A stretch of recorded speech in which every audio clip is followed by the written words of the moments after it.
Welcome to Revenge Report. Don't forget to hit that like button and subscribe for more. Let's dive in. The first time I realized silence could be armor, I was 8 years old, sitting at the dinner table with a mouthful of mashed potatoes and a stomach full of dread. Vic was on one of his rolls, loud, red-faced, pointing at the TV like it owed him money, bitching about lazy people and how real men didn't take shortcuts. My mom, Marissa, didn't say a word. She just stared at her plate and kept chewing. I did the same. That was the rule. Don't speak unless spoken to. Don't look him in the eye unless you want to be his next target. Breathe quietly, move slowly, and maybe he'd forget you were in the room. My name's Danielle Ruiz. I'm 34 now, and a paramedic lieutenant with Houston EMS. But back then, I was just the quiet kid trying not to make waves in a house where Vic made hurricanes out of nothing. He never hit me, never had to. His voice did the work. The way he'd laugh when I got a math problem wrong. The way he called me dead weight if I dropped something, always acting like I was weak, soft, forgettable. "Your mother raised a damn ghost," he once said while I sat right there. Quick note, before listening, share which city or country you're watching from. My mom? She'd just sigh and say, "He doesn't mean it, baby. It's just how he is." Then she'd touch my hand and whisper, "Don't take it to heart. Just let him have his say," so I let him. Every single time. I got so good at vanishing in plain sight, I forgot what it felt like to take up space. At school, I didn't raise my hand. At home, I kept my room clean and my mouth shut. I learned early that competence was safer than confrontation. If I did everything right, maybe I wouldn't get noticed. Maybe I could slip by. Funny thing is, that same skill turned out to be gold in emergency medicine. In my job, you don't win by being loud. You win by being precise, calm, fast, smart. While everyone else is panicking, I'm the one calling the shots, holding someone's artery closed with one hand and barking instructions with the other. Out there, my silence works. My control is my power. But when it comes to my family, none of that matters. I could resuscitate a dying man in the back of a moving rig with 2 busted IV lines, and Vic would still say something like, "So what? You patch up junkies for a living?" And Marissa would just smile and change the subject. That's the thing I hate the most. You can be strong, respected, even essential, but somehow still invisible to the people who should have seen you first. They showed up without warning, like they always did. I was 2 hours into a double at our downtown EMS station when my supervisor poked her head into the logistics room. "Hey, Lieutenant Ruiz, there's an older couple out front asking for you. Said they're your parents?" I already knew who it was before I stood up. Only one of them ever claimed that title out loud. I walked out to the lobby, and sure enough, there was Vic, planted like he owned the place, arms crossed, smirking like he'd caught me doing something embarrassing. Marissa stood a step behind him, hands clasped, doing that tight-lipped smile she used when she knew he was being an ass but didn't want to make it worse. Vic threw his arms out. "There she is, Miss Hero in a pantsuit." I didn't hug either of them. I nodded once. "Didn't know you were in town?" "We were nearby," Marissa said quickly. "Vic thought it might be nice to see where you work." Translation, Vic decided. She tagged along. "This it?" Vic said, looking around like he'd walked into a waiting room. "Kinda clean for all the action you talk about. Doesn't look like real work unless someone's bleeding on the floor." I motioned for them to follow me. "This is intake and dispatch. Calls come in here, get sorted by urgency, routed to the crews." Vic made a noise in his throat like he smelled something bad. "So basically like a glorified call center?" Marissa laughed too loud, like that made it okay. "He's just teasing, Danielle." I kept walking. Quick note, before we go further, drop a comment and tell us where you're watching from today. Down the hall, I led them past the break room and toward the main hub where our response team boards were mounted. Photos of every active paramedic, EMT, and captain lined one section of the wall, updated every quarter. Vic slowed and stared at the photo array. "What's this? Yearbook for clipboard jockeys?" I stopped. "That's my team." He squinted at one picture. "Guy looks about 12. You trust him with a dying patient?" I didn't answer. I pushed through the door to the tech room. Now this was the heart of the operation. Screens tracked every unit in the field. Live GPS feeds, status updates, real-time communications with city responders.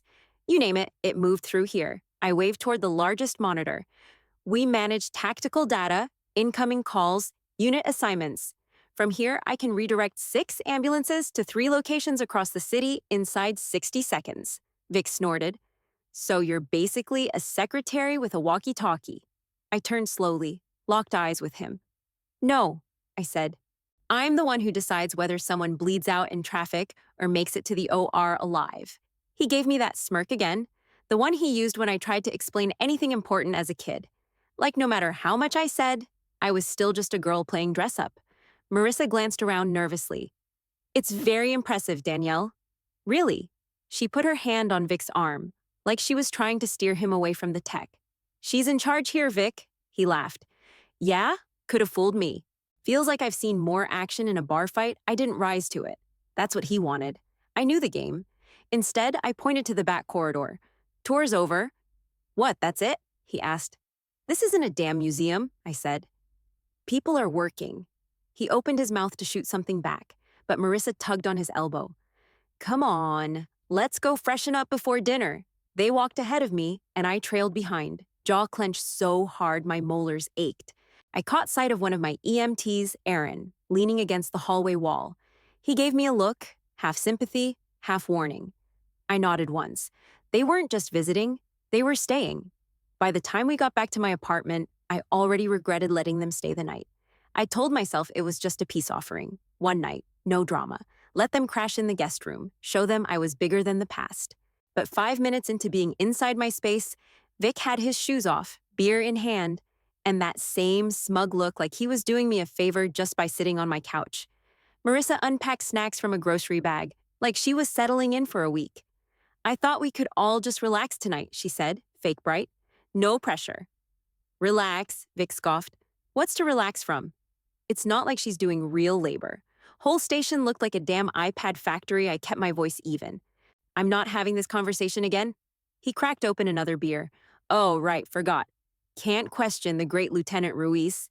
Bet you think you're hot shit in that uniform, don't you? I turned away, walked to the kitchen, started rinsing out my shaker bottle just to keep my hands busy. I could feel him watching me, waiting for a reaction. Bet you've got people kissing your ass all day, he went on. Little clipboard carriers running around like you're some kind of war hero. Marissa sat frozen on the couch, hugging a throw pillow like it might shield her. She didn't say a word. I spoke without looking at him.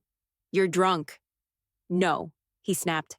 I'm just not afraid to call bullshit when I see it. He stepped into the kitchen behind me. I felt the heat of him before he even touched me. You walk around like you're too good for anyone now. You forget who raised you? I faced him. I didn't forget a damn thing. That did it. He grabbed my arm, tight, fingers digging in, and pulled me closer until I could smell the alcohol on his breath. His voice dropped, low and venomous. You think being in charge makes you better than me? I built you. You wouldn't even have a spine if it weren't for me toughening you up. I jerked my arm back, but he held on. Let go. He didn't, so I twisted my wrist out of his grip, stepped back, fast and firm. He followed, then shoved me hard into the edge of the kitchen counter.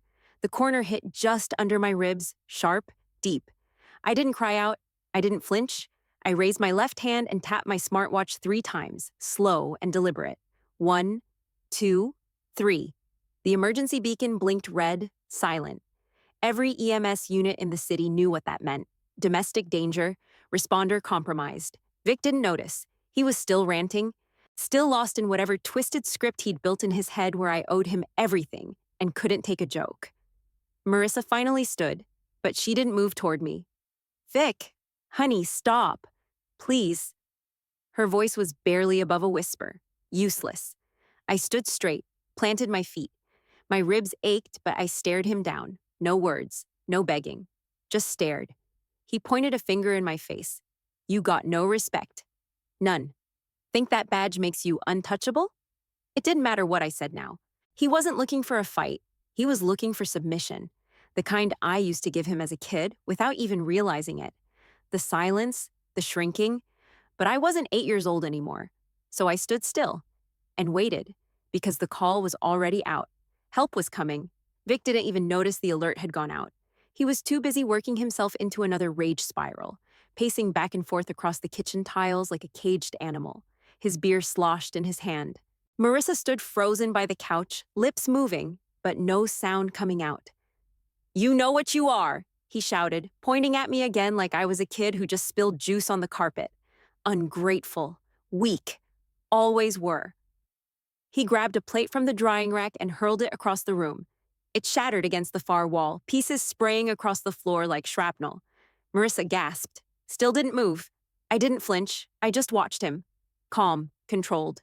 Bruised ribs, sure, but I'd felt worse after highway extractions. Pain wasn't the problem. His entitlement was. "You walk around with that badge and think you're better than everyone," he spat. "Like the world owes you something." I stared him down. "Nobody owes me shit. Least of all you." That was it. He stepped forward and slapped me, hard, across the face.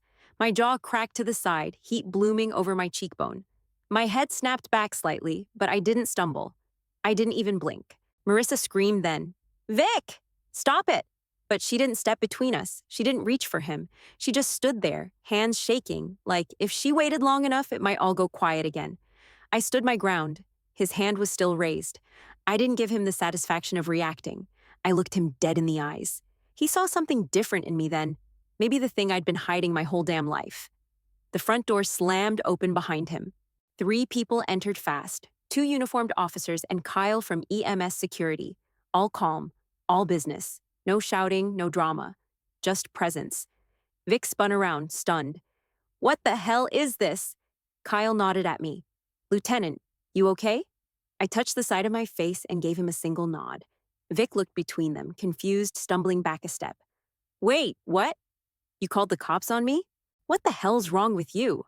"This is a domestic assault alert," the taller officer said, glancing at his tablet. "Triggered by a municipal responder on active standby. That would be her."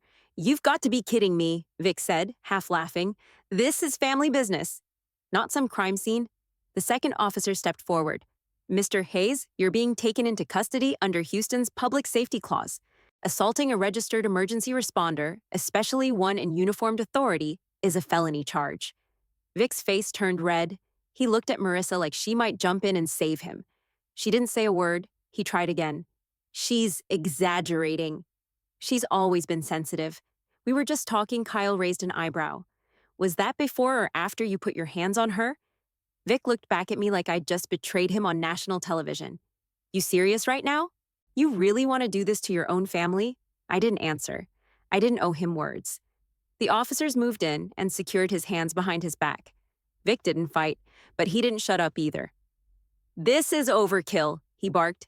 "You're all a bunch of soft-ass bureaucrats. I didn't lay a finger on her. She made me do it with that attitude." He turned to Marissa as they guided him toward the door. "Say something. Tell them this is all blown out of proportion." She just stood there, both hands pressed against her mouth. He was still yelling when they pulled him into the hallway.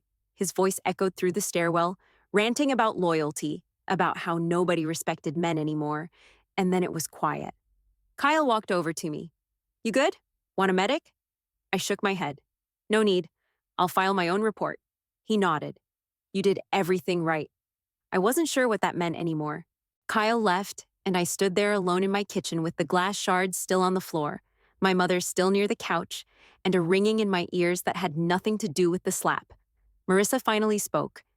I didn't know he'd take it that far. I stared at her.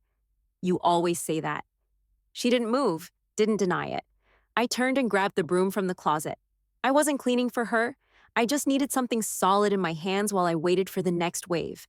At the precinct, Vic was still running his mouth like he was holding court. "This is all blown out of proportion," he barked, cuffed to the bench. Jesus Christ, she hits a panic button and suddenly I'm a terrorist? An officer leaned against the wall nearby, not even looking at him. He'd probably heard worse before breakfast. "She's always been dramatic," Vic went on. "You know the type. Thinks every raised voice is a threat. Can't take a damn joke I didn't say anything?" I sat in a room down the hall with a paramedic team checking my vitals. Even though I told them I was fine, my ribs were sore, my jaw was tender. But I didn't need help, not like that. I needed the system to do what it was supposed to. "Blood pressure's up," one of the medics said, voice low. "But you're stable." "Want to go through this form now?" I nodded, took the pen. The incident report was standard, cold, clinical. But every checkbox carried weight. Assailant known to victim. Check. Physical harm sustained. Check. Victim is municipal responder, off-duty/on-call. Check that last one was key. When a paramedic gets assaulted, even off-duty, but within the structure of their service time, it's no longer just domestic. It's obstruction of emergency operations, felony territory. Before I'd even finished the paperwork, a rep from Internal Affairs showed up in a gray blazer and tight expression. "Lieutenant Ruiz," she said, standing in the doorway, "you've already triggered a departmental safety protocol. We'll need your statement recorded tonight. The city is treating this as an operational obstruction and responder endangerment case." "Understood," I said. She handed me another form. "I'm also flagging a conflict of interest clause. You'll be separated from any contact with the subject during the legal process." I didn't argue. Out front, Marissa was pacing like a ghost, wringing her hands and crying quietly into the neck of her sweater. I saw her through the glass. She spotted me through the hallway window and rushed toward the entrance. "I need to speak to her," she told the desk officer. "Please, I'm her mother." "She's not taking visitors tonight," he replied calmly. "You'll have to wait. But I just need—" "Ma'am," he said, firmer this time, "please step back." She didn't fight it, just lowered her head and sat down in the waiting area like she was the one in custody. Meanwhile, Vic was still laughing from the bench, like this was just some family squabble that got out of hand. "You're really gonna ruin a man's life over this?" he shouted after me as they prepped him for transfer. "Your own stepfather? All I ever did was toughen you up." He never got it. He never would. The officers didn't respond. They just got him to his feet, processed the paperwork, and handed him off to the transport unit headed for county. I watched him walk past me with zero interest in anything but his own pride. I didn't look at Marissa, didn't stop when I passed her, didn't ask if she was okay. I just walked out. My phone buzzed once with a message from dispatch confirming the alert protocol had closed. My name was listed in the responder log as both sender and target. I got in my car, started the engine, and drove straight home. No music, no calls, no thoughts I wanted to say out loud. I walked into court in full uniform. Didn't want to. But protocol said to wear it if you're testifying in your role, and I wasn't about to bend for anyone, not today. The courtroom was packed tighter than usual, local news trucks out front, a few cameras allowed inside, none pointed directly at me, but I could feel the coverage like heat on my skin. Everyone in the building knew who I was. Marissa sat near the back, hands folded tight in her lap like she was praying no one would look her way. Vic sat at the defense table in a cheap gray suit with a smirk that didn't reach his eyes. He looked smaller than usual but still smug, like this was a game and he already knew the ending. His lawyer stood and opened with a deep breath and a phony tone. "Your Honor, this was a family dispute, an unfortunate misunderstanding between a stepfather and his daughter. There was no criminal intent here, just words exchanged, emotions high. We ask that the court view this not as a felony, but as what it truly was, an argument that escalated." I didn't flinch. Vic took the stand like he was accepting a Lifetime Achievement Award. "She's always been oversensitive," he said, shrugging. "Can't even tell a damn joke around her. You raise your voice, she acts like you shot her." He chuckled. "And now she's got the whole city wrapped around her finger. A silent button, and boom, cops come running like I'm some kind of monster." The prosecutor didn't interrupt, just let him hang himself in real time. Marissa went up next. Her voice was soft, eyes darting between the judge and Vic, like she wasn't sure which one she was supposed to protect. "Danielle, she tends to overreact sometimes," she said. "Vic never meant harm. He's just emotional. That's how he processes things. He yells, sure, but he's not violent." She avoided my eyes the whole time. The prosecutor's tone changed the second she stood. "Your Honor, the defendant did not just yell. He struck a uniformed municipal responder while she was on call, in her own home, during an active standby window. The emergency alert was triggered correctly. EMS protocol defines this as obstruction of emergency services, a felony." Then she nodded toward my side of the gallery. "My next witness is Division Chief Alan Jeffries, Houston EMS." My chief took the stand in his dress blues. Solid, blunt, no fluff. "Lieutenant Ruiz leads one of the busiest urban trauma response teams in the region," he said. "Her incapacitation, even for one shift, can delay life-saving responses. The night she was assaulted, she was one of only 4 shift commanders on duty citywide." "Is it common?" the prosecutor asked. For your responders to face threats at home? He looked straight at the judge. It's common for them to suffer in silence because they don't want to seem weak. But that silence can get them killed. There was a beat of stillness in the room after that. Even Vic stopped fidgeting. The prosecutor rested her case. The judge was expressionless the whole time. Could have been carved out of stone. But he listened. And more importantly, the room listened. This wasn't about family anymore. This was about power. Who had it? Who lost it? And what people were willing to do to protect it. When the defense tried to rebut, it came off flat. Recycled words, same tired playbook. It was just a family moment. No real damage done. A misunderstanding, not a crime. Nobody in the room looked convinced, especially not the jury. I didn't testify. I didn't need to. My report had already been filed. My bruises already documented. My job had already been interrupted. My presence in uniform said enough. By the time court adjourned for the day, I could feel the difference. That weight I'd carried for years, being dismissed, doubted, talked over, it wasn't on my shoulders anymore. I passed Vic on the way out. He looked at me like he didn't recognize what he was seeing. And maybe he didn't, because for the first time in my life, I wasn't just his stepdaughter. I was the one the system believed. I had just stepped onto the courthouse steps when I heard her voice behind me. Danielle, wait. I didn't stop walking, but I slowed just enough to let her catch up. Marissa was out of breath, clutching her purse like it was the only thing holding her together. Her eyes were red, her mascara smeared, and her voice cracked before she even got to the second word. I didn't know it would go this far, she said. I swear, I didn't. I faced her. Didn't know he'd hit me. Didn't know he'd make a show of it in front of a courtroom. She looked away like that would soften the blow. He's not a bad man, Danielle. He's troubled. He has his moods. There it was, the script, the same tired line I'd heard my whole damn life. You always say that, I told her. Every time. She wiped her face with the back of her hand. I was scared. I didn't know what to do.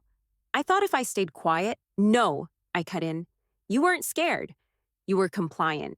Her head jerked up. I didn't let up. You let him take the room every time, Marissa. Every meal, every argument, every damn moment. You stood there and watched it happen like it was weather, like you couldn't stop it. I was trying to survive, she whispered. So was I said. Difference is, I didn't sell out my kid to do it. That landed. She winced like I'd slapped her. She stepped forward, arms slightly open. Please, I don't want to lose you. You already did. She flinched. Danielle. I stepped back before she could touch me. Just one step, but it was final. Her arms dropped. I don't hate you, I said. But I'm done explaining myself. I'm done shrinking to keep things peaceful. That's your word, not mine. She blinked fast. Like if she kept her tears moving, maybe they wouldn't pool up and drown her. I waited. 1 full beat. 2. Nothing real came out of her mouth. So I turned and walked toward the parking lot. Slow, steady, no yelling, no dramatic goodbye. She didn't follow.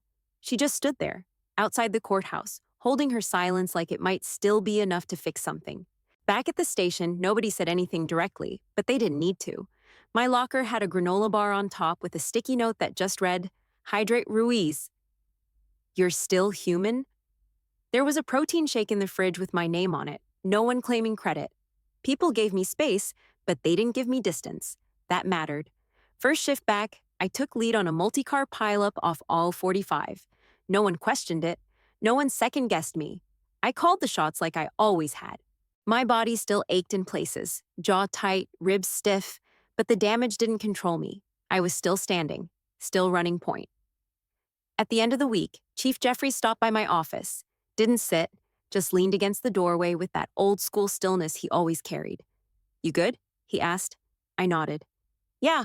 He pulled a small envelope from his back pocket and dropped it on my desk. What's this? Commendation, he said. For leadership under pressure. I opened it and scanned the typed citation. Nothing flashy, just a paragraph signed by command, citing my composure, response integrity, and crisis containment. He waited a beat before speaking again. Not just for how you handle calls, but how you held the line. I looked up at him, unsure what to say, so I just said, thank you. He gave a short nod and walked out.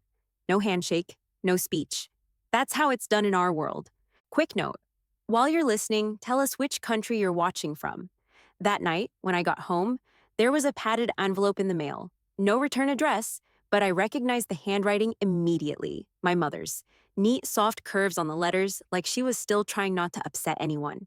I opened the envelope, pulled out a folded letter. I didn't read it. I could tell from the first line, even without taking it in fully. Danielle, I see now how blind I was. She said she was sorry, said she finally understood, said she was proud of me. I didn't need to read the rest. Not out of hate, not out of anger, just done. I folded the letter back up, walked to my bedroom, and placed it in the bottom drawer of my dresser. Not the trash, not a burn pile, just out of sight. It wasn't mine to carry anymore. That guilt, that shame, that slow motion apology dressed up like a gift, it wasn't mine. I made a sandwich, fed my dog, answered a few shift texts, and sat on the couch in silence. But this time, the silence didn't feel like the old days. It wasn't forced or heavy. It didn't come with teeth marks on my tongue or a pit in my chest. It was mine. I earned it. The conference room at City Hall was packed. Folding chairs lined every wall. EMTs, medics, fire crew, dispatchers, everyone in uniform, off shift or in civvies. Standing room only. I adjusted the mic at the podium, cleared my throat once, and looked out over the crowd. All of them staring back, some curious, some guarded, all waiting. I'm Lieutenant Danielle Ruiz, Houston EMS, been serving 14 years. I'm here to talk about something most of us never report, and too many of us just live with. The room got quieter. When people picture violence in our field, they think of drunks in the back of the rig, psych calls gone sideways, scenes with guns or knives. They don't picture your own living room. I kept my voice steady. No names, no drama, just truth. I was assaulted during an active standby window by someone I trusted. I triggered my distress signal, just like we trained. Protocol worked. The system responded. But what I want to talk about is what led to that moment, and why so many of us never press the button. I paused and scanned the room. It's not just about being tough. It's about fear. Fear that no one will believe you. Fear that if you speak up, you'll look weak. Or worse, that it'll come back on you. That you'll be labeled a problem instead of protected. There were nods now. Quiet ones. A few arms folded tighter. People shifting in their chairs, not away, but toward. We're trained to run into chaos, to keep it together when the world is falling apart, but we don't get trained on how to deal with it when the chaos follows us home. That landed. I could feel it. I didn't report what happened to me because I was brave. I reported it because I was done being quiet, because silence doesn't protect us. It isolates us. I finished with one sentence. Let's stop pretending that strength means never needing help. No applause. Not at first. Just silence. Heavy. Full.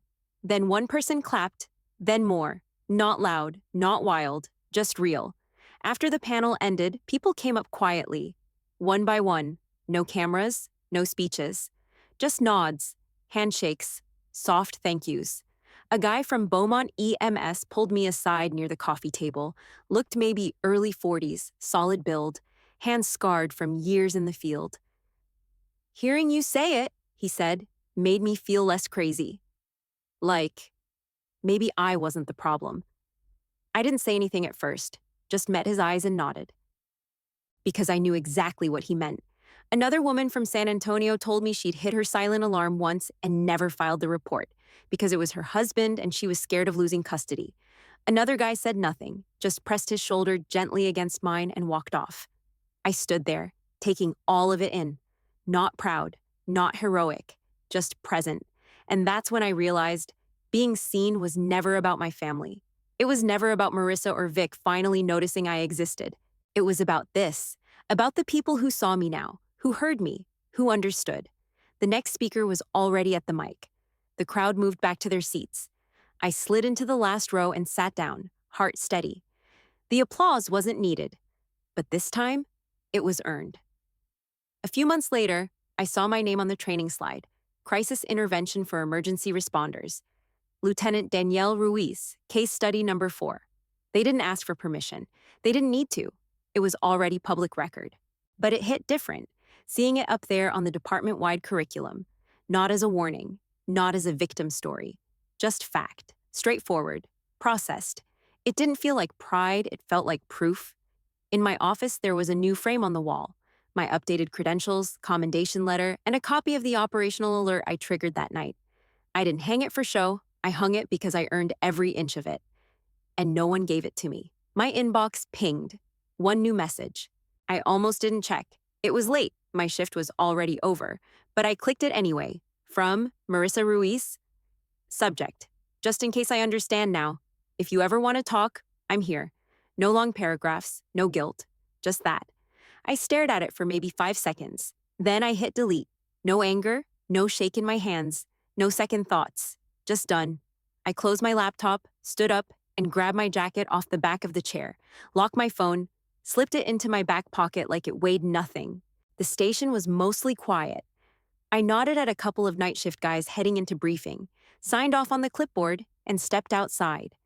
The sun was fading behind the skyline, just enough light left to paint everything gold. The street hummed like usual. Cars, sirens in the distance, the low buzz of a city that never really slows down. I took a breath. The air wasn't sharp or cold or heavy. It just was. And for once, I didn't need the silence to survive it. I didn't need to disappear into it. I got to choose it. Peace, I finally understood, wasn't about keeping anyone else calm. It wasn't about playing small or biting your tongue so someone else doesn't lose theirs. It was this: walking out, head up, nothing left unsaid, not waiting for permission, not needing a door to open, just knowing you already walked through it.